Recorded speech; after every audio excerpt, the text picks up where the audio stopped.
Bismillahirrahmanirrahim. Assalamualaikum warahmatullahi wabarakatuh. Innal hamdalillah, syukur pada Allah diberikan kesempatan oleh Allah SWT hari ini untuk kita bersua lagi di ruangan ataupun di page Abu Fatih untuk perkongsian fadilat tentang zikir insya-Allah.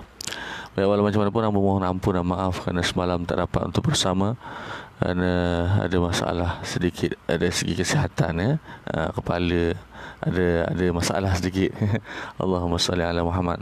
Walau macam mana pun terima kasih pada rakan-rakan yang mendoakan kesembuhan dan kesihatan hamba, alhamdulillah. Baik, Allahumma salli ala Muhammad.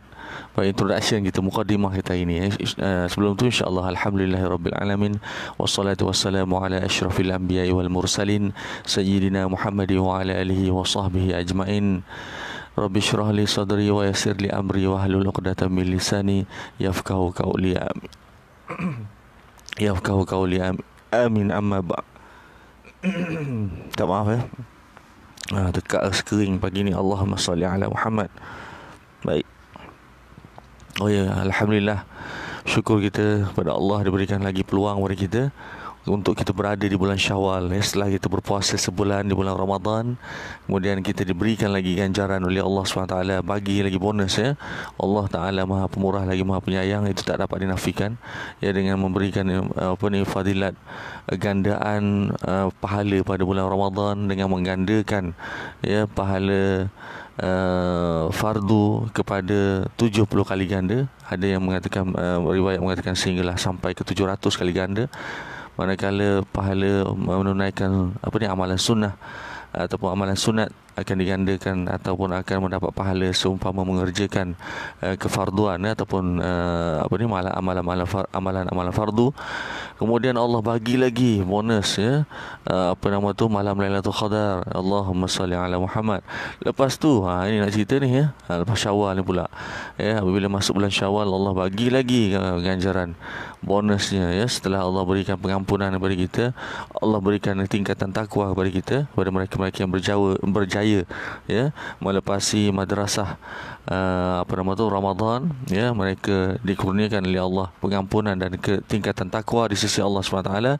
Kemudian di bulan Syawal Allah bagi lagi ganjaran pada mereka yang rajin untuk melakukan solat puasa sunat, puasa sunat 6 Syawal jadi pada mereka-mereka insya-Allah jangan lepaskan peluang ini, kerana ianya adalah peluang yang sangat-sangat sangat-sangat besar untuk dilepaskan.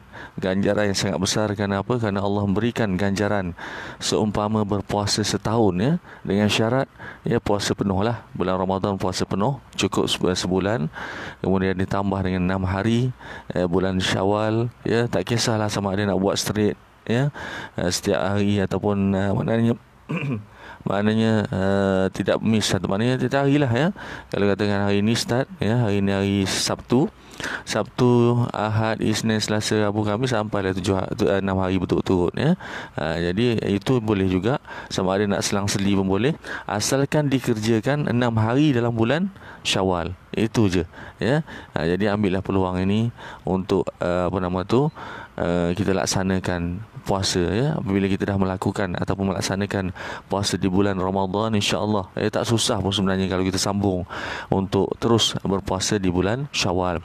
Seelok-eloknya dengan anugerah PKPB ni dalam kita tempoh PKPB kerana tak banyak aktiviti-aktiviti yang dapat kita lakukan untuk berhari raya pun hanya hari yang pertama saja, hari raya pertama saja dibenarkan. Jadi hari raya yang kedua tu dah boleh start dah sebenarnya dah boleh start. Dan start awal, straight lagi awal, start lagilah cepat habis Jadi itulah orang kata peluang yang Allah Ta'ala berikan banyak sebenarnya fadilat-fadilat dan juga hikmah-hikmah yang telah Allah berikan kepada kita dalam tempoh PKPB ni Jadi sama-samalah kita bermanfaatkannya sebaik mungkin untuk menggandakan lagi amalan kita, insya-Allah Baik, apatah lagi kalau diberikan peluang untuk bekerja di pada rumah selepas solat subuh tu kalau boleh insya-Allah ya, jangan lupa buka Al-Quran, baca Al-Quran, ya. Jadikan Al-Quran teman hidup anda, sehari pun dah cukup, insya-Allah, ya. Kalau boleh biarlah setiap selepas solat fardu bacalah, ya, semuka surat ataupun dua muka surat Al-Quran, insya-Allah. Semoga ianya, ya, semoga Al-Quran menjadi peguam bela kita di alam barzah nanti, ya, insya-Allah. Baik, itu mukadimah, insya-Allah, ya. Ingatan tu khas untuk diri hamba sendiri, orang yang bercakap, dan juga khas untuk rakan-rakan, tuan-tuan, puan-puan, sahabat-sahabat FB yang dikasihi sekalian, insya-Allah, ya. Baik. Minta maaf, ya, apa nama tu, tersumbat pun ada, ya, kering pun ada tekak ni, ya. InsyaAllah tak apa, nanti kita breakfast, insyaAllah, ya. Bagi mereka-mereka yang dah habis ataupun tak berpuasa pada hari ini, ya, bolehlah breakfast nanti, ya, insyaAllah. Tapi walau macam mana pun, ambil peluang, ya, ambil peluang untuk kita laksanakan, ya, 6 hari berpuasa di bulan Syawal, insyaAllah, ya. Baik.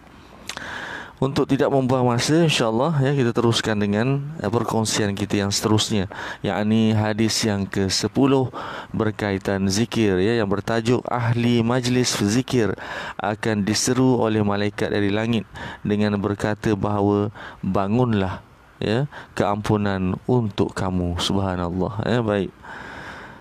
Daripada Sayyidina Anas bin Malik radhiyallahu anhu memberitahu bahawa baginda Rasulullah sallallahu alaihi wasallam bersabda, tidaklah sesuatu kaum yang berkumpul lalu berzikir kepada Allah dari mereka hanya tidaklah sesuatu kaum yang berkumpul lalu berzikir kepada Allah dan mereka hanya ingin mendapatkan keridhaan Allah SWT, melainkan mereka akan diseru oleh malaikat dari langit dengan berkata bahawa bangunlah, keampunan untuk kamu, dan sesungguhnya kejahatan kamu telah digantikan dengan kebajikan. Subhanallah, ya.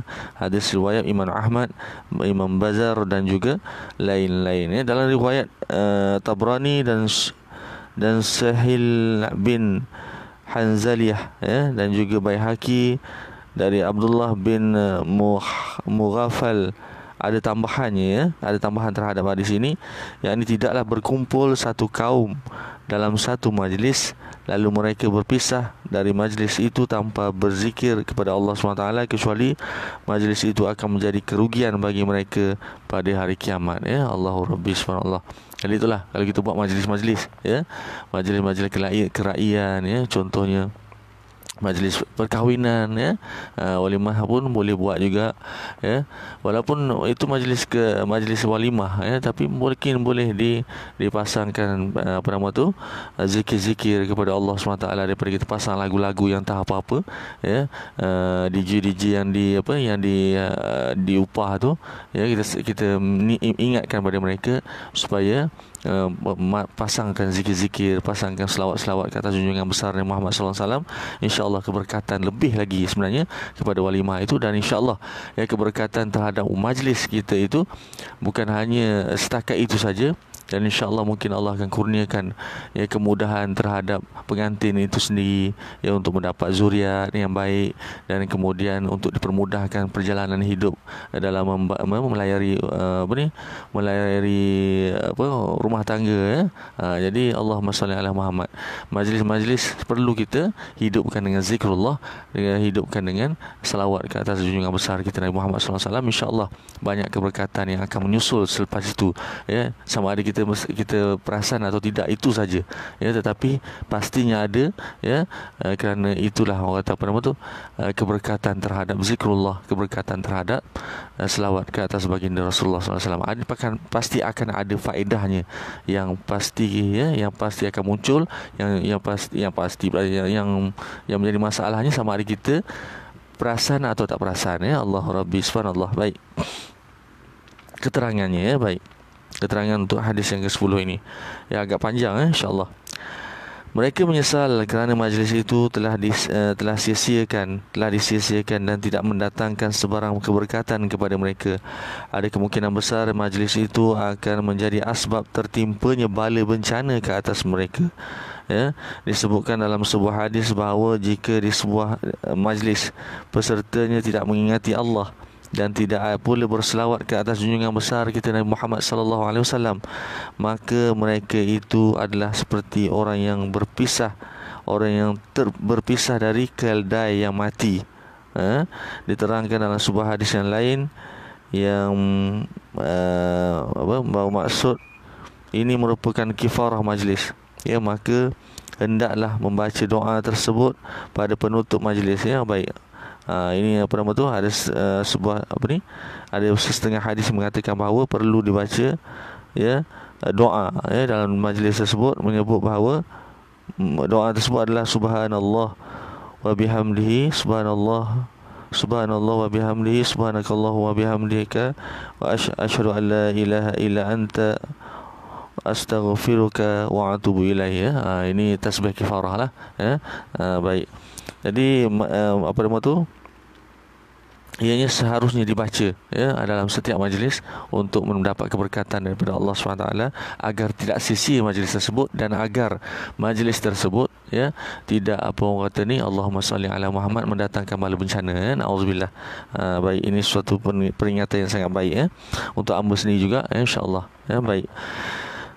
Maka hendaklah dibaca doa ini untuk setiap penutup majlis. Ya, diterangkan dalam sebuah hadis yang lain bahawa jika peserta dalam sesuatu majlis itu tidak mengingati Allah dan tidak pula berselawat ke atas junjungan besar Nabi Muhammad sallallahu alaihi wasallam, maka peserta majlis itu akan menyesal dan mengalami kerugian yang besar pada hari kiamat. Ya, terpulang kepada Allah SWT sama ada untuk mengampuni mereka dengan mengurniakan dengan limpah kurnianya ataupun menyeksa mereka, ya. Allahu Rabbi, na'udzubillah min zalik. Dalam sebuah hadis yang lain ada disebutkan bahawa hendaklah menunaikan hak majlis, iaitu hendaklah membanyakkan zikir, ya, tunjukkan jalan kepada musafir apabila mereka memerlukan panduan, dan apabila terpandang sesuatu yang tidak baik, maka alihkanlah pandangan daripadanya atau pandanglah ke bawah agar jangan terpandang kepada perkara itu lagi, ya. Baik. Daripada Sayyidina Ali radhiyallahu anhu ataupun Sayyidina Ali karramallahu wajhah berkata, sesiapa yang menghendaki supaya amalannya ditimbang dengan penimbang yang besar, yakni mencapai ganjaran yang tidak terhingga banyaknya sehingga memerlukan penimbang yang besar, maka hendaklah dia membaca pada penutup setiap majlis, ya, subhana rabbika rabbil izzati amma yasifun wa salamun alal mursalin walhamdulillahi rabbil alamin, ya. Berita gembira akan disebutkan dalam hadis ini di atas adalah kejahatan akan digantikan dengan kebaikan. Ya, terdapat juga dalam Al-Quran pada penghujung surah Al-Furqan, setelah Allah SWT menerangkan beberapa sifat orang mukmin, Allah SWT berfirman yang berbunyi, a'udzubillahi minasyaitonirrajim, bismillahirrahmanirrahim, faulaika yubaddilullahu sayyiatihim hasanat wa kana Allahu ghafurar rahima. Surah Al-Furqan ayat ke-70, ya. Yang bermaksud maka mereka itulah yang kejahatan mereka diganti oleh Allah dengan kebajikan, dan Allah Maha Pengampun lagi Maha Penyayang, ya. Allah berhak, ya, untuk menukarkan kejahatan yang kita lakukan dengan kebajikan apabila kita melakukan, ya, perkara-perkara yang disukai oleh Allah SWT, termasuklah, ya, zikrullah, ya, insya-Allah. Baik. Tentang pengertian ayat yang disebutkan di atas pada para mufassir, ya, mempunyai beberapa pendapat, ya, iaitu ada 3 pendapat di sini, ya. Sekejap, ada banyak ni. Ada 5 pendapat, ya, yang telah disebutkan ataupun dikeluarkan oleh para mufassir, ya, mengenai ayat ini, ya. Yang pertama, kejahatan akan diampunkan dan kebajikan akan kekal. Ya, kejahatan diampunkan boleh juga dikatakan sebagai satu penggantian bahawa kejahatan mereka tidak tertinggal sedikit pun, ya. Baik. Yang kedua adalah daripada keadaan seseorang yang melakukan kejahatan, Allah SWT memberi taufik kepadanya untuk melakukan amalan baik, ya, sebagaimana orang berkata, daripada panas bertukar menjadi sejuk, ya. Allahu Akbar. Baik. Yang ketiga pula, perangai mereka yang ada hubungan dengan kejahatan diubah kepada kebajikan, iaitu perangai manusia adalah tabi'i yang tidak akan berubah. Seperti kata perumpamaan, bukit mungkin berubah tetapi tabiat semula jadi manusia tidak akan mungkin akan berubah.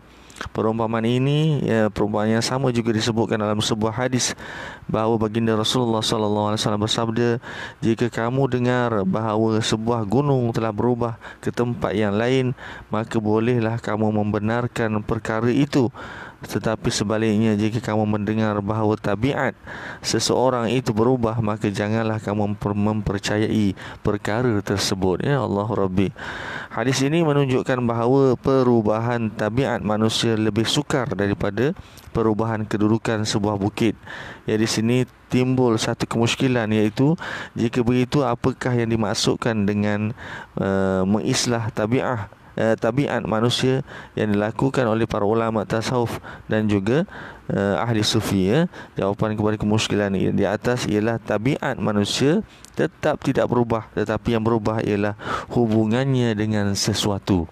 Ya Allah Rabbi. Ya, misalnya seorang yang bertabiat pemarah, maka sangat susah tabiat pemarah itu untuk lenyap daripada dirinya sama sekali, tetapi daripada jiwanya yang melalui pengislahan dan mujahadah ulama tasawuf, tetapi hubungan kemarahannya dengan sesuatu perkara boleh berubah. Misalnya dahulu kemarahannya membawa dirinya kepada kesombongan, melakukan kezaliman dan lain-lain. Jika kemarahannya mulai terhadap penderhakaan kepada Allah SWT, perlakuan maksiat dan lain-lain. Allahu Akbar. Maaf, hamba pun tak faham ayat yang dikongsikan ni. Baik, kita baca semula ya. Misalnya orang yang bertabiat pemarah, maka sangat susah tabiat pemarah itu untuk lenyap sama sekali dari jiwanya melalui pengislahan dan mujahadah ulama tasawuf. Okey, baik. Maknanya walaupun ulama tasawuf cuba mengislahkan, mujahadah untuk mengubah seorang pemarah menjadi hilang terus pemarahnya, ianya adalah sesuatu yang susah sebenarnya untuk dilakukan. Tetapi hubungan kemarahannya dengan sesuatu perkara boleh berubah. Misalnya dahulu kemarahannya membawa dirinya kepada kesombongan, melakukan kezaliman dan lain-lain. Jika kemarahannya mulai terhadap penderhakaan kepada Allah SWT, perlakuan maksiat dan lain-lain. Ini yang tergantung ayat ini. Ya, okey, tak apa, kita baca yang bawah dulu. Mungkin ada keterangan di bawahnya. Daripada Sayyidina Umar bin Al-Khattab radhiyallahu anhu, yang dahulunya sentiasa menyusahkan orang Islam. Setelah beliau beriman dan kesan daripada bergaul bersama baginda Rasulullah SAW, penentangan mulai beralih pula terhadap orang kafir dan orang yang jahat. Ya, demikian juga dengan keadaan tabiat dan perangai yang lain. Okey, baik. Jadi contoh yang diberikan tu menyebabkan kita boleh faham lah, ya. Maknanya walaupun memang tabiat seseorang tu dia pemarah, dia garang, tegas macam Sayyidina Umar Al-Khattab radhiyallahu anhu, ya.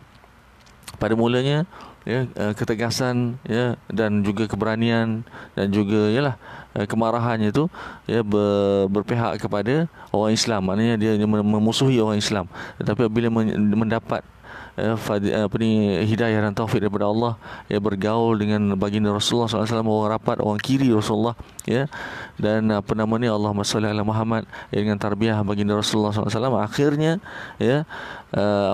kecintaan terhadap Allah, kecintaan terhadap Rasul menyebabkan kemarahannya itu berpaling kepada orang kafir.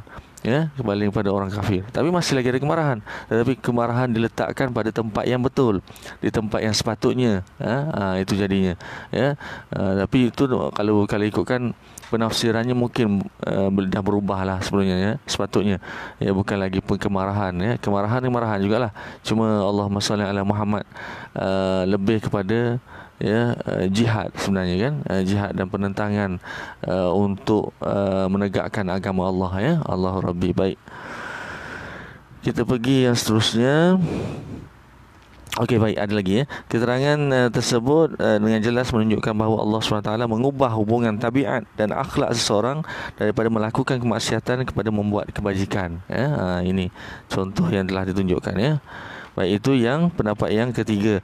Yang keempat pula pendapat berkenaan dengan pengertian ayat Al-Quran surah Al-Furqan ayat 70 tadi. Ya, yang keempat ialah Allah SWT akan memberi taufik kepada mereka untuk bertaubat daripada setiap kejahatan. Apabila teringat kembali setiap dosa yang lalu menyebabkan seseorang itu akan menyesal dan bertaubat, ganti bagi setiap satu dosa adalah pahala dan diperolehi daripada taubat yang merupakan ibadah yang diganjar dengan pahala. Subhanallah ya. Itulah kasih sayang, rahmat dan ya Allahu Rabbi, pengasih dan pemurahnya Allah SWT ya. Apabila kita bertaubat, ya Allah tukarkan kejahatan yang pernah kita lakukan dahulu ya kepada kebajikan, kepada sesuatu yang pahala ya. Sebab apabila kita bertaubat je, ya Allah dah bagi dah ganjaran ya. Jadi itulah Allahumma salli ala Muhammad. Bukan susah nak bertaubat pun sebenarnya ya. Kalau kita tahu, tak susah pun ya, atas apa yang telah kita lakukan, dosa-dosa, kesalahan yang sama ada sengaja atau tak sengaja yang terdahulu, dan kita menyesali apa yang kita dah lakukan itu, dan kita nak kembali kepada Allah SWT ya. Cepat-cepat beristighfar saja ya. Ingat dosa kita, ingat apa yang kita lakukan, kita menyesal dah apa yang kita dah buat tu, dan kita nak kembali kepada Allah, nak memohon keampunan daripada Allah. Pada masa tersebut juga terus istighfar saja ya. Istighfar, astaghfirullahalazim alladzi la ilaha illa huwal hayyul qayyum wa atubu ilaih ya. Banyak-banyak kami istighfar, yang menyesali apa yang kita lakukan ya, dan juga berazam untuk tidak mengulanginya ya. Kalau perlu, yang paling penting, yang paling hebat ataupun yang sebaik-baiknya ya, keluarkanlah air mata ya, tanda penyesalan ya, insyaallah. Semoga dengan cara itu ya, Allahumma salli ala Muhammad ya, penyesalan kita tu lebih bermakna untuk jiwa kita sendiri ya. Bila air mata kita keluar, insyaallah ya, kita akan merasai penyesalan yang teramat sangat ya, insyaallah. Baik, itu baik untuk jiwa kita lah, untuk mengobati jiwa kita, untuk mendidik jiwa kita supaya agar sentiasa dalam keadaan yang Allahumma salli ala Muhammad, sedih dengan dosa yang kita lakukan, menyesal dengan dosa yang kita lakukan ya, insyaallah. Baik, yang kelima pula, jika sesuatu amalan seseorang disukai oleh Allah SWT, maka adalah tidak mustahil sekiranya Allah SWT mengurniakan kepadanya kebajikan sebanyak kejahatannya itu ya. Adakah sesiapa yang berhak mempertikaikan keputusan Allah? Tidak ada orang yang berhak mempertikaikan keputusan Allah. Allah nak ubah kejahatan yang dilakukan oleh seseorang apabila dia dah menyesal dan bertaubat dah berzikir dan sebagainya kepada kebajikan. Itu hak Allah ya. Itu hak Allah. Kita sebagai makhluk tak boleh nak mempertikaikan langsung. Apa yang Allah nak buat, Allah boleh buat apa yang Allah suka ya. Kita kena terima ya, kita kena terima dan kita kena redha ya, kerana itu adalah ketentuan Allah SWT. Yang paling penting kita ni ya, hubungan kita dengan Allah kita kena jaga ya, supaya kita pengharapan kita, pergantungan kita 100% pada Allah SWT, dan insya-Allah ya, yakin dan percayalah bahawa Allah tidak akan mensia-siakan kita, malah ya Allah akan bagi banyak lagi ganjaran yang tak disangka-sangka ya. Jadi oleh yang demikian ya, marilah sama-sama memperbanyakkan zikrullah dan juga istighfar dan juga berselawat ke atas junjungan besar Nabi Muhammad SAW. InsyaAllah ya akan ada ya keberkatannya ya. Maknanya keberkatan di sini bukan hanya ganjaran akhirat yang kita akan dapat, bahkan di dunia pun kita akan dapat ya, dari dalam bentuk yang tak disangka-sangka ya, dalam bentuk yang mungkin kita macam tak sangka pula dapat macam ni dan sebagainya ya. Jadi dari mana pula datangnya benda ni dan sebagainya. Itulah ya, nikmat-nikmat yang Allah bagi ya. Sama ada seperti mana yang Abang katakan tadi, sama ada kita perasan tak perasan saja. Kalau kita dekat dengan Allah, insya-Allah kita akan perasan, ya Allah ya, Kau makbulkan doa aku, ya Allah ya, Kau berikan banyak nikmat pada aku, alhamdulillah ya, insya-Allah. Jadi orang yang dekat dengan Allah, orang yang sentiasa ingat pada Allah, dia akan ingat dia akan nampak nikmat-nikmat dan yang dirasai, yang diterima oleh Allah tu, dia akan sentiasa bersyukur. Ya, Allahu Rabbi, insya-Allah. Sama-sama kita doakan semoga kita menjadi di antara orang-orang yang sedemikian, insya-Allah, ya. Dan ingat, seperti mana yang berkatakan sebelum-sebelum ni, yang paling penting adalah sentiasa memohon kepada Allah taufik dan hidayah dan taufik terbalik, hidayah dan taufik daripada Allah. Semoga dengan cara itu kita sentiasa dalam keadaan yang dipandu oleh Allah SWT, di-guide, ataupun Allahumma salli ala Muhammad, Allah pandu kita lah. Maksudnya kita sentiasa terdorong untuk membuat atau melakukan sesuatu yang baik, perkara yang baik, perkara yang disukai oleh Allah SWT, dan bukannya perkara-perkara yang dimurkai oleh Allah SWT, ya. Jadi oleh demikian kena sentiasa memohon hidayah dan taufik daripada Allah, insya-Allah. Baik, kita sambung. Dialah yang memiliki segala-galanya. Allah SWT yang memiliki segala-galanya. Dialah Raja yang maha berkuasa, rahmatnya maha luas. Siapakah yang dapat menutup pintu keampunan Allah SWT? Tidak ada. Siapakah yang akan dapat menahan kurniaan Allah? Tidak ada. Apa-apa jua yang dikurniakan adalah kurniaannya kepada makhluknya dan daripada hak miliknya. Jika dia juga ingin menunjukkan, Allah SWT juga ingin menunjukkan kekuasaannya, dia juga ingin menunjukkan keampunannya yang menakjubkan pada hari itu, yakni pada hari hisab. Di dalam banyak hadis diterangkan keadaan padang mahsyar dan perhitungan amalan manusia dengan pelbagai cara. Secara ringkas telah diterangkan dalam kitab Bahjatun Nufus, ditulis bahawa penghisaban amalan manusia dibahagikan kepada beberapa cara. Salah satu cara penghisaban ialah selain hambanya akan diperhitungkan secara tersembunyi di sebalik tirai rahmatnya, dosa-dosanya akan dikira dan akan diberitahu kepadanya bahawa kamu telah melakukan dosa sekian-sekian pada masa sekian, dan kamu telah membuat sekian pada waktu sekian, dan tidak ada jalan baginya kecuali terpaksa mengakui, sehingga dia menyangka bahawa aku akan binasa kerana dosa yang begitu banyak. Kemudian Allah SWT berfirman kepadanya, sesungguhnya aku telah sembunyikan kesalahanmu di dunia, dan di hari ini juga aku sembunyikan kesalahanmu dan aku memaafkanmu. Bila orang itu dan yang seumpamanya keluar dari mahkamah ilahi, maka orang ramai melihatnya dan berkata, alangkah bahagianya hamba ini yang langsung tidak melakukan apa-apa dosa. Ini kerana mereka sama sekali tidak mengetahui dosanya. Begitu juga seseorang yang mempunyai dosa besar dan yang kecil, yang dia akan dihadapkan di hadapan Allah dengan satu lagi cara, Allah SWT akan berfirman supaya digantikan dosanya yang kecil dengan kebajikan. Lantas orang itu dengan segera berkata bahawa terdapat banyak lagi dosa-dosanya yang masih belum disebutkan lagi. Kemudian disebutkannya lagi berbagai-bagai cara manusia diadabkan dan amalan mereka diperhitungkan. Allah subhanallah. Baik, daripada mahsyar pun Allah memberikan rahmatnya. Allah sangat sayang pada kita, Sebab itulah kita kena sentiasa berzikir pada Allah, ingat pada Allah, sentiasa berkata Allah maha baik, Allah sangat baik, Allah maha baik, Allah sangat baik. Kerana sampai di padang mahsyar sekalipun Allah masih lagi menutup aib kita.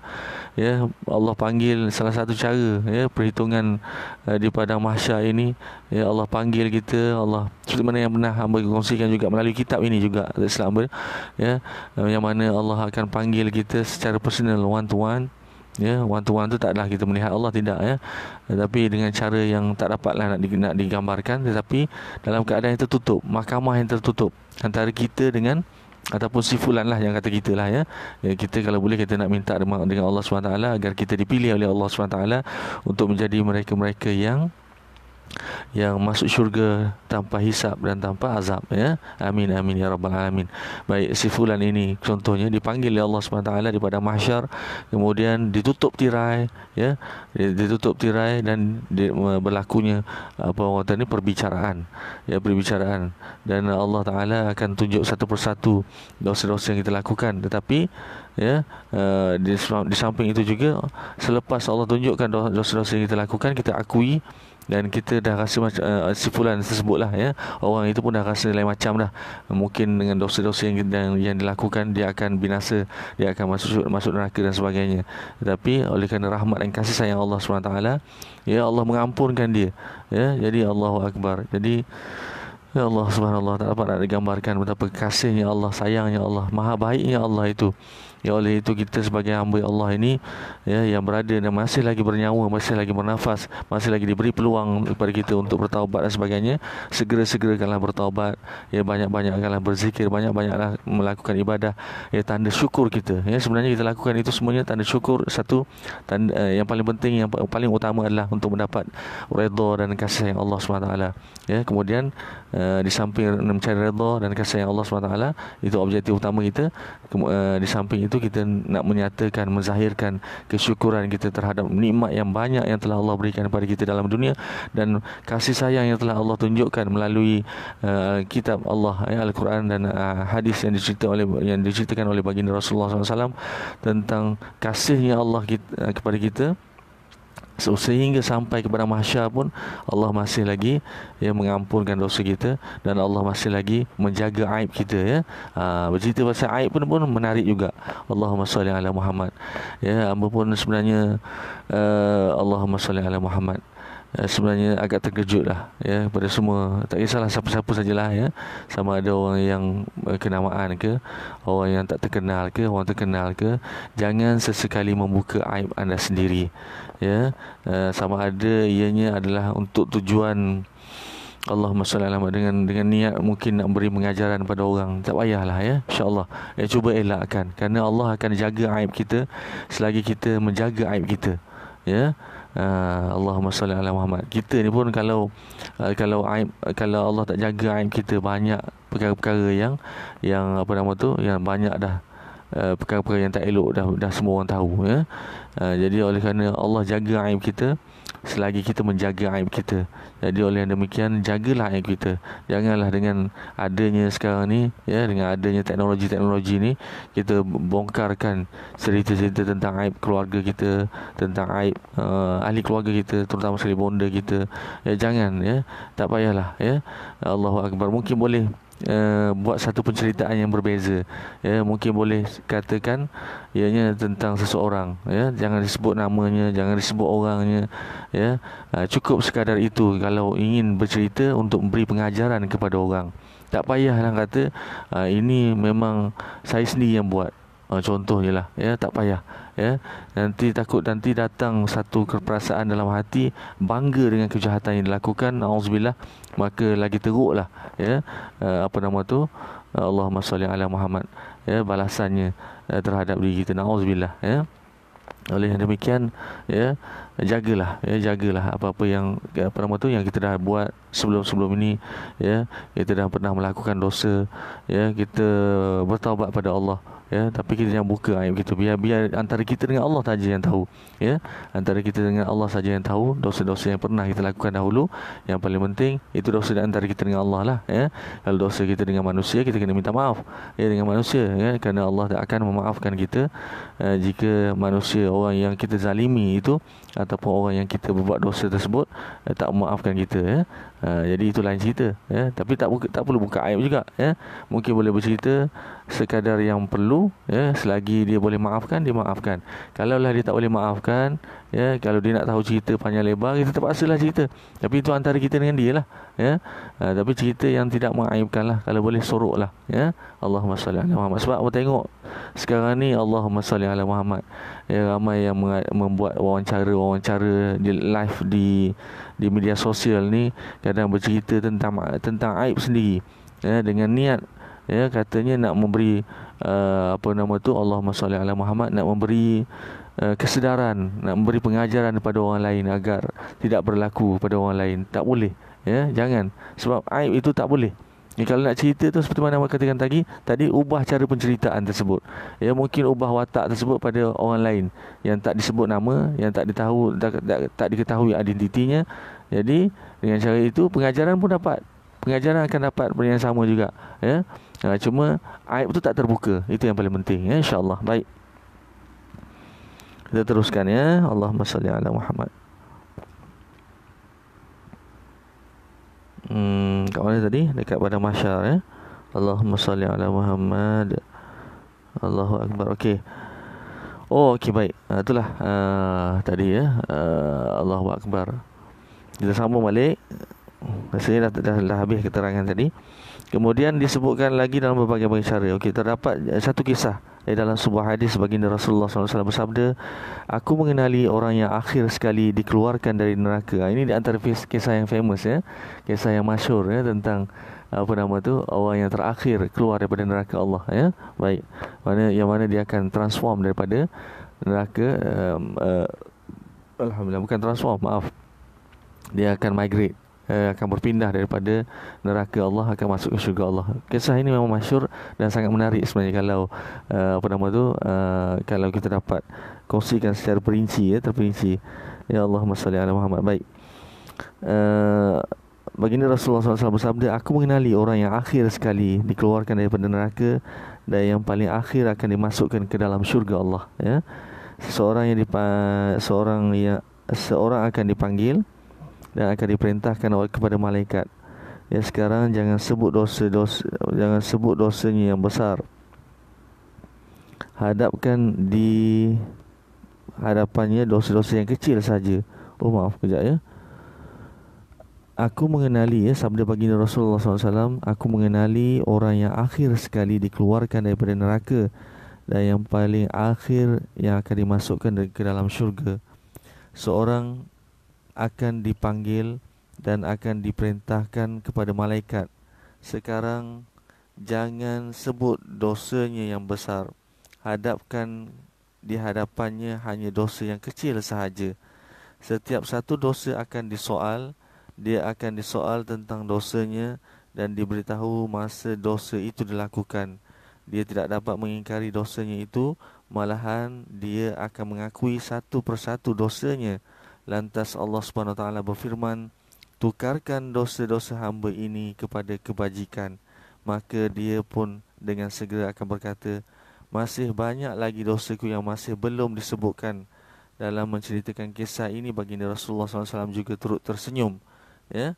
Baik, macam tergantung ya. Kisah ni sebenarnya panjang ya, kisah tentang manusia yang terakhir yang keluar daripada neraka Allah dan manusia yang terakhir juga masuk di syurga Allah. Sebenarnya banyak ya, kisah yang agak lucu pun ada dalam kisah ini. Ya, amu nak cerita pun amu tak ingat yang lupa ya. Allahu akbar, takut tersalah cerita ya. Baik. Jadi cuma fokus dalam yang diceritakan di sini adalah ya, bahawa Allah Subhanahu taala ya memerintahkan kepada malaikat agar tidak menceritakan tentang dosa-dosa besar yang dilakukan oleh si fulan ini kepadanya, hanya dibentangkan dosa-dosa kecil. Bahkan Allah Subhanahu Wa Taala memfirmankan agar dosa-dosa kecil ini ditukarkan daripada dosa menjadi kebajikan. Ya, Allahu Akbar. Ini kisah maknanya rahmat dan kasih sayang Allah Subhanahu Wa Taala kepada hamba-Nya ya, di padang mahsyar ataupun di dalam di tempat perhitungan ya, tempat neraca mizan dan di padang mahsyar nantilah ya, bahawa dia menunjukkan di sini rahmat dan kasih sayang Allah kepada kita, kepada umat Nabi Muhammad sallallahu alaihi wasallam khususnya sangat besar ya, sangat Allahu akbar ya. Sebab itulah ya, Allah SWT pernah berfirman ataupun mungkin daripada hadis tak silap hamba, mengatakan bahawa ya, sayangnya Allah ini kepada manusia, kepada hamba-Nya lebih lagi sayang seorang ibu pada anaknya. Cuba bayangkan ya, mungkin ibu sayangkan anaknya, sanggup mengorbankan nyawa ya, sanggup melakukan apa sahaja ya, untuk anaknya ya, tetapi Allah lebih sayangkan kita lebih daripada seorang ibu sayangkan anak. Bayangkan ya. Jadi janganlah sesekali putus asa ya pada rahmat Allah. Ya, walaupun dosa kita bergunung ganang seperti mana yang pernah berkatakan dahulu sebelum ini, walaupun dosa kita banyak sekalipun, jangan sesekali putus asa pada rahmat dan kasih sayang Allah ya. Teruskan memohon taubat, teruskan bertaubat, teruskan mohon keampunan daripada Allah, insya-Allah ya. Insya-Allah Allah tidak akan mensia-siakan kita, insya-Allah ya. Baik. Perkara pertama yang diterangkan dalam kisah ini, ya, kisah yang tadi, ialah mengenai orang yang terakhir akan dikeluarkan daripada neraka dan azab yang dialaminya bukan sedikit ya.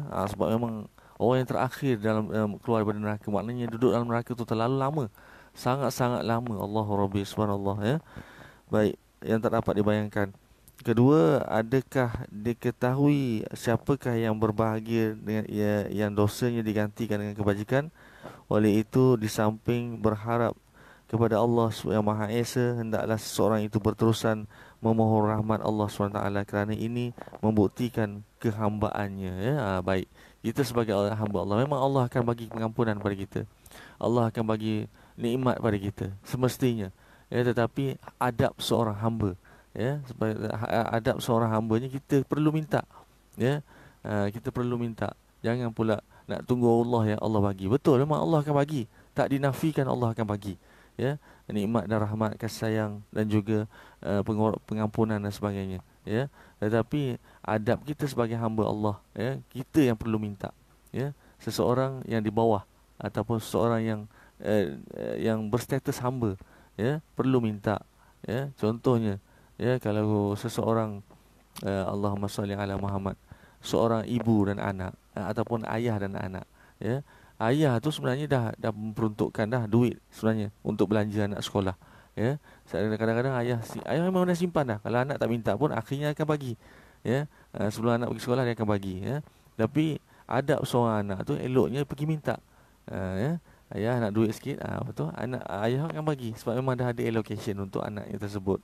Jadi itu juga adab kita dengan Allah SWT. Sebagai hamba, kita sepatutnya memohon-mohon, meminta-minta dengan Allah. Mintalah apa saja dengan Allah, ya. Kerana itulah adab kita sebagai hamba.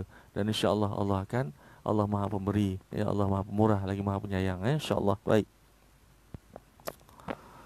Sesungguhnya dosa digantikan dengan kebajikan dengan sebab menghadiri majlis zikir dengan ikhlas, sebagaimana yang dijelaskan oleh hadis di atas. Namun keikhlasan itu diperolehi hanya menerusi anugerah Allah SWT sahaja, ya. Ini tu dengan kehendak Allah Taala, ya. Kalau Allah nak supaya ianya seseorang itu diampunkan dosanya asbab kepada zikir yang dilakukan, alhamdulillah, syukur kepada Allah. Itu dah rahmat dan kasih sayang Allah yang kita dapat, extra bonus orang kata, ya. Daripada zikir yang kita lakukan, kita dapat pahala, dan Allah menukarkan dosa kepada pahala pula. Itu pahala, itu bonus lah, ya. Sebab pahala kita dah dapat dah, ya. Kalau kita berzikir sah-sah, kita akan dapat pahala zikir kita. Tetapi kalau Allah nak menghendaki supaya segala dosa-dosa yang pernah kita lakukan ditukar juga dalam bentuk pahala, kita akan dapat dua bentuk sepahala lah, ya. Satu pahala zikir tersebut, satu lagi pahala yang Allah tukarkan daripada dosa-dosa yang pernah kita lakukan, ya. Itu rahmat dan kasih Allah. Itu bergantung kepada kehendak Allah, ya. Kalau Allah nak bagi, tak ada masalah, ya. Kita terima, alhamdulillah, kita nak sangat sebenarnya, ya. Allahu Rabbi. Baik. Satu perkara yang penting di sini ialah mengenai manusia yang terakhir sekali akan dikeluarkan daripada neraka. Sesungguhnya terdapat pelbagai hadis yang diriwayatkan mengenai perkara tersebut. Namun hadis-hadis itu tidaklah menimbulkan apa-apa keraguan, yakni jika satu kumpulan yang begitu besar jumlahnya yang akhir sekali dibawa keluar daripada neraka, maka setiap daripada mereka itu boleh dikatakan sebagai yang terakhir yang dikeluarkan daripada neraka Allah. Ya, demikian juga mereka yang keluar hampir dengan mereka yang akhir sekali keluar daripada neraka. Orang itu juga boleh dikatakan orang yang akhir keluar daripada neraka, ya. Baik, itu jelas, ya. Baik. Perkara yang penting dalam hadis tersebut di atas ialah mengenai keikhlasan. Ya, syarat keikhlasan juga akan ditemui nanti dalam beberapa hadis yang lain pada bahagian-bahagian yang berikut dalam risalah ini, ya. Sebab dalam kehidupan kita, dalam kita melakukan amal kepada Allah SWT, keikhlasan itu adalah pokok pangkal yang paling utama, ya. Itulah orang kata tiket, ya, sebenarnya tiket untuk amalan kita diterima oleh Allah SWT, ya. Kalau tak ikhlas, apa pun tak ada, ya. Kalau tak ikhlas maknanya buat kerana orang lain, bukan buat kerana Allah, ya. Keikhlasan itu tandanya kita buat sesuatu amalan, ya, sesuatu ibadah itu kerana Allah Ta'ala, ya. Jadi apabila Allahumma salli ala Muhammad, apabila tiada keikhlasan, maknanya kita buat bukan kerana Allah, tapi kerana nak menunjuk-nunjuk, kerana nak menunjuk pada orang, kerana nak apa, ya, kerana nakkan perhatian orang, ya, maka tak akan jadi sia-sia lah. Jadi itulah tiket yang paling penting, keikhlasan, ya. Jadi nak kena jaga betul-betul benda tu. Ya, buatlah sesuatu perkara itu niat lillahi taala. Ya, walaupun mungkin akan ada hasutan-hasutan syaitan, akan ada, ya, Allahumma salli ala Muhammad, bermacam-macam penentangan dalam hati kita dan sebagainya, lintasan-lintasan hati kita, ya, biarkan, ya. Betulkan, selalu betulkan niat kita. Ya Allah, aku buat yang kerana-Mu, ya Allah, lillahi taala, lillahi taala. Minta pertolongan Allah. Sentiasa minta pertolongan Allah dalam kita melakukan ibadah, dan dalam kita melakukan amal, dalam kita melakukan segala perkara yang kita niatkan kerana Allah. Kita perlu minta pertolongan Allah, ya. Apa-apa sajalah, ya, dalam kehidupan ini perlu minta pertolongan Allah, kerana dengan pertolongan Allah saja Allah akan bimbing kita, Allah akan berikan kekuatan bagi kita untuk melawan segala musuh-musuh kita, yakni syaitan laknatullah, dan juga hawa nafsu syahwat kita sendiri, ya, insyaallah. Baik. Sebenarnya keikhlasanlah yang dihargai. Sebenarnya keikhlasanlah yang dihargai oleh Allah Subhanahu Wa Taala. Ya, amalan-amalan manusia akan dinilai menurut keikhlasan mereka. Ya, menurut menurut pendapat ulama tasawuf, ikhlas ialah perbicaraan manusia yang menepati dengan keadaan amalannya, yakni cakap serupa bikin, ya. Diterangkan dalam hadis, ya, bahawa ikhlas ialah suatu kekuatan yang dapat menegah diri seseorang daripada melakukan kemaksiatan. Ya, baik. Diceritakan dalam kitab Bahjatul Nufus bahawa suatu ketika dahulu, ya, banyak minuman keras yang telah dibawa dengan sebuah kapal oleh seorang raja yang sangat zalim lagi kejam. Ya, ini kisah, ya. Seorang hamba Allah SWT muncul di dalam kapal itu, lantas dia memecahkan tempayan-tempayan yang berisi minuman keras itu, kecuali satu tempayan saja yang ditinggalkannya. Dan tidak ada seorang pun yang berani menegahnya. Bahkan mereka hairan dengan keberaniannya itu, sedangkan tidak ada sesiapa pun yang berani menentang kezaliman raja tersebut. Ya, peristiwa ini disampaikan kepada raja tersebut, maknanya raja tak berada di dalam kapal lah, ya. Jadi kejadian tersebut memeranjatkan raja tersebut. Dan pertama, kerana tindakan kerana tindakan seorang biasa yang begitu berani melakukan sesuatu terhadap hartanya, ya. Maknanya raja terperanjat, ya. Rakyat biasa yang entah datang daripada mana berani, ya, membuat onar dengan dia, ya. Jadi Allahu Akbar. Dia hairan dan kenapa ditinggalkan satu tempayan, ya. Itu pun menjadi satu keheranan juga, kenapa masih lagi, ya, lelaki tadi memecahkan tempayan-tempayan semua dan ditinggalkan satu tempayan saja. Jadi raja tersebut pun bertanya-tanya, apakah tujuannya? Jawapannya, aku bertindak demikian kerana hatiku ingin lakukan sedemikian. Maka jatuhkanlah apa-apa hukuman terhadap hamba itu mengikut suka hati kamu. Raja itu bertanya, mengapa engkau biarkan yang satu tempayan ini? Dia menjawab, pada mulanya aku memecahkan tempayan-tempayan kerana desakan semangat Islam. Kemudian apabila tinggal satu lagi tempayan lagi, maka hatiku berasa gembira kerana aku telah menghapuskan suatu perbuatan yang haram. Lalu aku mula berasa berbelah bagi untuk memecahkan lagi satu tempayan.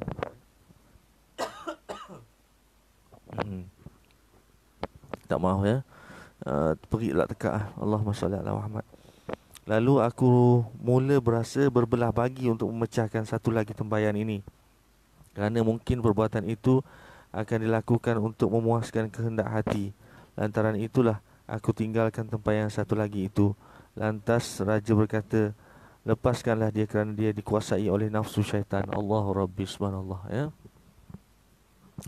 Ini raja sukalah, ya. Raja suka sebab mulanya, ya, si pemuda ini memecahkan semua tempayan kerana menegakkan syiar Allah, ya, menegakkan syiar Islam.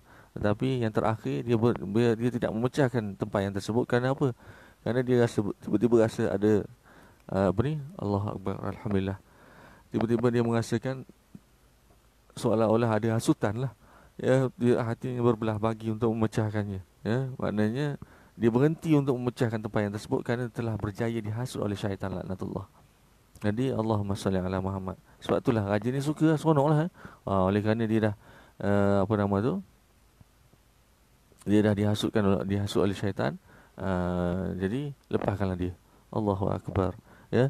Dan kisah ni pun ada relation juga, relation ada Allahumma salli ala Muhammad, ada kaitan dengan tak silap hamba kisah Saidina Ali karamallahu wajhah dalam peperangan, hamba lupa peperangan mana. Tetapi yang mana Saidina Ali peperangan ke tidak, Allahu akbar. Ingat lupa ya. Yang mana Saidina Ali uh, Sayyidina Ali siapa Allah Rabbi subhanallah, yang mana ada kisahnya macam ni lah, yang hamba tak nak kaitkan dengan siapa-siapa, takut tersalah. Kisahnya yang mana Allahumma salli ala Muhammad, seseorang itu nak membunuh seseorang, ya, nak membunuh seseorang, tetapi dalam peperangan, tetapi pada masa tersebut dia si fulan ini, pahlawan Islam ini membunuh semua pembunuh itu orang-orang kafir dengan niat, dengan hatinya adalah jihad fisabilillah kerana Allah Taala, untuk menegakkan syiar Islam, ya. Tetapi dia bertemu dengan seorang yang dia benci. Okey, baik, waktu ingat sikit ya. Tak selama memang Saidina Ali karamallahu wajhah, ya, tak silap hamba. Ya, kisah ini ya, kena rujuk balik ya, insya-Allah, takut tersilap. Pada masa tersebut ya, bila si fulan ni, hamba sebut si fulan lah ya, takut tersalah orang ya, dan takut nanti kan Allahumma salli ala Muhammad kan dipersoalkan, didakwa pula nanti, naudzubillah ya. Didakwa di dunia tak apa ya, didakwa di akhirat, naudzubillah. Itu yang kita takut. Jadi si fulan ini dah bertemu dengan orang ini, tetapi pada masa tersebut dia nak membunuh orang tersebut, tetapi dalam hatinya terlintas dia nak bunuh bukan kerana Islam, bukan maksudnya, bukan dia pada masa tersebut memang dia semua bunuh orang lain itu, memang dia tak ada perasaan dengki, tak ada perasaan dendam pada orang tersebut ya. Tetapi nampak si fulan ini dia rasa dendam sebab dulu si fulan ini pernah buat dia marah, ataupun pernah membuat perkara-perkara yang jahat kepada dia. Jadi Allahumma salli ala Muhammad, dia ada peluang untuk bunuh si fulan ini, tapi oleh kerana dia tersedar bahawa dia akan membunuh si fulan ini bukan dengan niat untuk berperang, ataupun dengan niat untuk Allahumma salli ala Muhammad, untuk menegakkan syiar Allah, dia berhenti. Dia berkata pada si fulan itu, tak silap hamba lah ya, kalau ada rakan-rakan yang tahu tentang kisah ni, mungkin boleh tulis dekat komen nanti ya, untuk supaya kita dapat jadikan pedoman kita bersama ya. Yang mana mereka si fulan itu tak jadi bunuh ya, dia lepaskan orang itu kerana apa? Sebab masa dia nak bunuh tu dia ada perasaan dendam. Dia ada perasaan dendam, bukan perasaan untuk menegakkan syiar Allah ya. Maknanya menegakkan syiar Allah tak ada, tapi ada juga perasaan dendam dalam hati dia ya, yang mana dia tak boleh dia rasa tak betul untuk dia membunuh orang tersebut dan dendam yang ada pada hati dia. Jadi Allahu akbar. Ini juga bersamaan dengan kisah tersebut ya, ada sedikit persamaan ya. Allahu akbar. Tapi yang ni ke arah keburukan lah ya, tapi kisah yang tadi ke arah kebaikan. Maknanya ianya Allahumma shalli ala Muhammad berkaitan dengan hati, keikhlasan hati. Kalau kita berperang, pada masa berperang tadi ikhlas bunuh kerana Allah Taala, maka ya dia akan dikira sebagai yang membunuh kerana inilah, kerana Islam lah ya. Dia tak mahu membunuh kerana dendam, takut nanti mendatangkan dosa kepada dia ya. Berbalik pada kisah ini pula terbalik ya, yang mana si fulan ni pada mulanya memang Allahumma shalli ala Muhammad, dia memecahkan tempayan-tempayan ini kerana Allah juga ya, kerana Islam, tetapi akhirnya dia telah berjaya dipesongkan hatinya oleh syaitan ya, yang menyebabkan ditinggalkan juga satu tempayan ya. Jadi Allahumma shalli ala Muhammad ianya sesuatu peristiwa ataupun ya perkara ataupun peristiwa ataupun cerita kisah yang sangat baiklah untuk kita jadikan contoh dan teladan, agar kita mengutamakan keikhlasan ya. Walaupun datang lintasan di dalam hati kita, kalau kita ikhlas kerana Allah Taala, teruskan ya. Ada satu kisah lagi yang nak ceritakan berkenaan dengan ulama pada zaman dahulu. Hamba lupa nama Muhammad ulama tersebut, yang mana ya ulama ini memang seorang yang mengajar agama Allah ya, memang seorang ialah ulama ya. Jadi tugasan ulama ya biasalah mengajar di masjid dan sebagainya. Satu hari ya ulama ini telah seperti biasa ya menuju ke masjid ya. Pada sebelum dia pergi ke masjid ya, daripada rumah ni dia bagi tahulah ayahnya ya, ayah dia masih ada lagi. Dia beritahu ayah dia, ayah hamba nak pergi ke masjid untuk mengajar seperti biasa. Tetapi tak lama kemudian ya, selepas dia keluar, tiba-tiba ulama tersebut balik semula, balik semula ke rumahnya, dan ayahnya bertanya, kenapa? Kenapa sekejap sangat ke masjid? Dah sampai masjid ke belum? Si fulan tu ulama tersebut bagi tahu, saya tak jadi pergi masjid.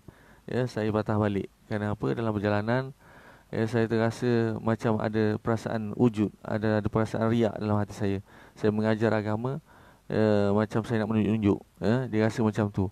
Dia pun pulang balik. Dia ceritakan kepada ayahnya, dan ayahnya pun cerita balik kat dia. Itulah. Dia kata apa nama tu? Allahumma salli ala Muhammad. Dia kata, saya tak nak wujud, saya tak nak sombong, saya nak ikhlas kerana Allah. Jadi saya, oleh kerana saya dah tak ikhlas, saya pusing balik, saya patah balik, saya tak jadi untuk pergi mengajar kat masjid. Dan ayahnya membalas baliklah, apa yang dikatakannya pada oleh ulama tersebut. Ayahnya kata, itulah yang dikehendaki oleh syaitan. Syaitan menjentik hati kamu, menghasut hati kamu untuk merasai seolah-olah ada perasaan wujud dan sombong, ataupun Allahumma salli ala Muhammad, riak. Sebenarnya itulah yang syaitan nak. Syaitan nak engkau pusing daripada mengajar, mengadakan majlis ilmu. Sebenarnya itulah yang syaitan nak. Syaitan gunakan keikhlasan, ataupun syaitan gunakan perasaan riak dan wujud itu untuk membuatkan kamu patah balik, dan majlis ilmu tak dapat diadakan. Jadi jika seelok-eloknya, sepatutnya apabila berlaku sedemikian, teruskan perasaan riak dan sombong ataupun wujud itu, serahkan pada Allah, minta pada Allah, ya Allah, hilangkanlah perasaan ini, hilangkanlah rasa sombong ataupun rasa wujud, rasa niat riak dalam hatiku, ya Allah, aku teruskan ini juga, ya Allah, kerana-Mu, ya Allah. Itu saja. Jadi kisah tersebut menunjukkan bahawa Allahu Akbar, syaitan ini sendiri akan menggunakan berbagai-bagai hilah. Kalau katakanlah ada dua kebaikan yang kita nak lakukan, mungkin syaitan akan benarkan satu kebaikan untuk untuk menolak kebaikan yang besar. Maknanya kita nak buat contoh lah, bagi contoh satu lagi lah. Kalau dalam kita bersolat ni, solat Allahu Akbar. Dalam solat, tiba-tiba kita teringat satu benda. Ya Allah, lepas ni katakanlah kita bersolat dalam masjid, tadi masa aku masuk tadi, aku perasan ada tabung masjid tepi dinding sana. Aku ingat lepas solat ni aku nak bersedekah lah. Itu semuanya taktik syaitan. Taktik syaitan. Padahal kita dalam solat, sepatutnya dalam solat sepenuh hati kita kena khusyuk pada Allah SWT, ingat pada Allah SWT, bukan ingat pada benda lain. Jadi syaitan ni nak menunjukkan bahawa kita nak buat benda baik, tak apa, kita ingat dalam solat pun tak apa. Padahal sebenarnya dia nak mengalihkan tumpuan kita, nak melalaikan kita daripada solat. Tapi dia buat supaya kita ingat untuk melakukan sedekah. Walhal nanti apabila habis solat, kita dah tak ingat dah pun. Kenapa? Kerana itu taktik yang digunakan. Allahu Rabbi. Jadi idea ataupun strategi syaitan ni memang sangat dahsyat. Sangat dahsyat. Jadi Allahumma shalli ala Muhammad, kita kena berhati-hati, kena beringat selalu, dan sentiasa memohon pertolongan dan perlindungan daripada Allah SWT, insya-Allah. Baik. Kita teruskan. Ditulis dalam kitab Ihya Ulumuddin karangan Imam Al-Ghazali rahimahullah, bahawa di kalangan Bani Israel terdapat seorang abid yang sentiasa sibuk dengan beribadah.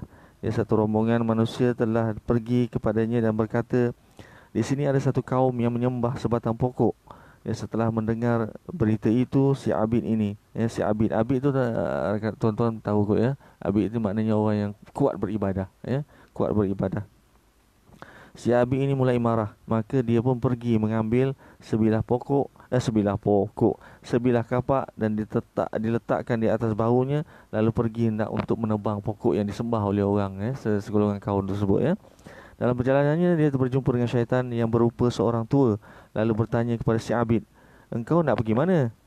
Jawabnya, aku hendak pergi menebang satu pokok. Kata syaitan, apa kena-mena kamu dengan pokok tersebut? Kamu sibuklah dengan ibadah kamu.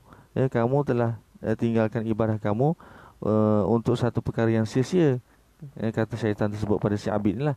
Lepas tu si abid ni pun berkata, ini juga merupakan satu ibadah. Lantas syaitan berkata, aku tidak sesekali akan membiarkan kamu menebang pokok itu. Pergelutan pun berlaku di antara abid dengan syaitan tersebut. Maknanya bergaduh lah, berkelahi lah, berkelahi bertumbuk dan sebagainya lah, bergelut kan, pergelutan. Si Abid telah menjatuhkan syaitan lalu duduk di atas dadanya. Setelah syaitan menyedari kelemahannya, lalu dia pun mula memujuk si Abid itu dan berkata, dengarlah satu perkara. Abid pun melepaskan syaitan itu. Kemudian syaitan itu berkata kepadanya, menebang pokok itu bukanlah Allah mewajibkan kepadamu. Pokok tersebut tidak merugikan kamu. Kamu tidak menyembahnya. Allah SWT mempunyai ramai nabi-nabinya. Jika Allah SWT mahu, Allah SWT boleh menebang pokok itu melalui salah seorang daripada nabi-nabinya. Abid berkata, aku pasti akan menebang pokok tersebut. Maknanya Abid tu nak juga tebang pokok tu. Bagus ya. Kemudian pergelutan berlaku lagi. Pergelutan berlaku lagi sekali lagi di antara kedua-duanya, iaitu si Abid dengan juga syaitan laknatullah tersebut.